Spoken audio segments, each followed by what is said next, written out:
네, 그 민주당 의원들이 몇 분이 그러니까 장관님 탄핵 이야기 나오고 있는데 어떻게 생각하세요? 저는 탄핵이란 말이 민주당 정치인들이 기분에 따라 그렇게 함부로 쓸 수 있는 말이 된 것에 대해서 안타깝게 생각합니다만 저는 법무부 장관으로서 꼭 해야 할 일을 한 것이기 때문에 당당하게 응하게 했습니다. 그런데 이번 헌법재판소 결정은 고발인의 이의신청권 폐지 같은 법의 내용의 문제점에 대해서는 전혀 판단을 하지 않고 회피하지 않았습니까? 각하 결정을 해서.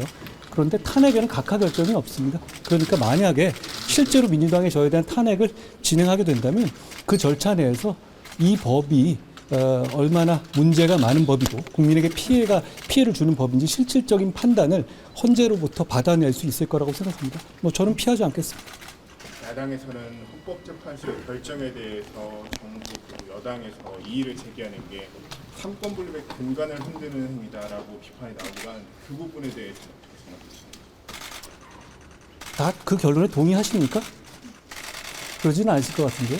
자, 저는 다시 말씀드리지만 법무장관으로서 헌법재판소의 결정에 존중합니다. 그 뜻은 제가 법무부 장관으로서 그 결정의 취지에 맞게 법 집행을 하겠다는 취지입니다. 그렇지만 많은 국민들과 많은 법률가들의 생각과 같이 저는 그 결론에 공감하지 않습니다. 그리고 이 말씀을 제가 드리고 싶네요. 한명숙 전 총리의 불법 자금 수사 사건에서 노골적으로 대법원 판결 결과에 불복하고 그 결과를 법무부 장관의 수사지휘권까지 발동하면서 뒤집어 보려고 한 분들이 할 말씀은 아닐 것 같아요. 아까 말씀하셨듯이 고발인의 이의신청권 같은 그런 우려가 나오는데 그 부분은 어떻게 장관으로서 보완을 어떻게 해나가실 생각이신지? 저는 그 부분에 대해서 그 명확한 불법, 그러니까 고발인 이의신청권이 폐지되게 되면 앞으로 성남FC 같은 사건 그리고 장애인이나 아동에 대한 피해를 공익고발한 사건을 경찰에서 불송치될 경우 검찰에서 아무런 스크린을 거치지 않고 사장되게 될 겁니다. 대단히 큰 피해죠. 그리고 그걸 폐지해야 될 어떤 공익적 목적을 설명을 들은 바가 없습니다. 제가 물어봤거든요. 왜 없애야 되느냐. 아무도 거기에 대한 답을 한 분이 없죠.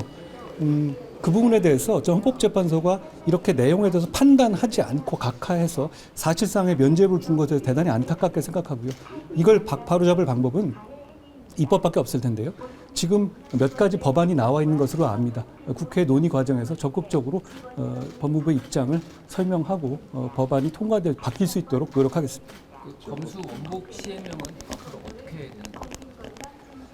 그 시행령을 이걸 바꾸자 이런 말씀들도 민주당에서 많이 하시던데요.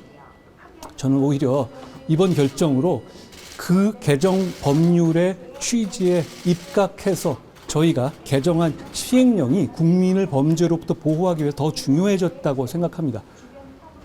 민주당에서는 그걸 원래대로 없애야 한다고 주장하던데요.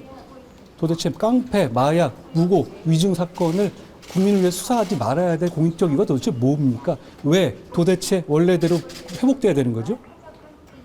그 시행령 개정 이후에 깡패, 마약, 위증, 무고 사건에 대한 수사가 본격화되고 많이 좀 개선되고 있지 않습니까? 그게 국민의 공익에 도움이 되는 것이고요. 저는 왜 그걸 없애야 하고 왜 국민을 범죄에 노출시켜야 하는지 오히려 묻고 싶습니다. 그리고 헌법재판소의 공보관이신 것 같은데 언론에다 이렇게 말씀하셨더라고요.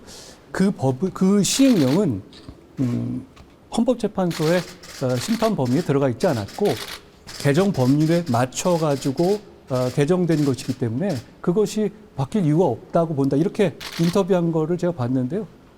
법률가로서 대단히 상식적인 말씀이라고 생각합니다. 그리고 다시 말씀드리지만 저희가 개정한 그 시행령은 정확하게 그 법률의 취지에 맞춰서 개정한 것이라는 말씀을 드립니다.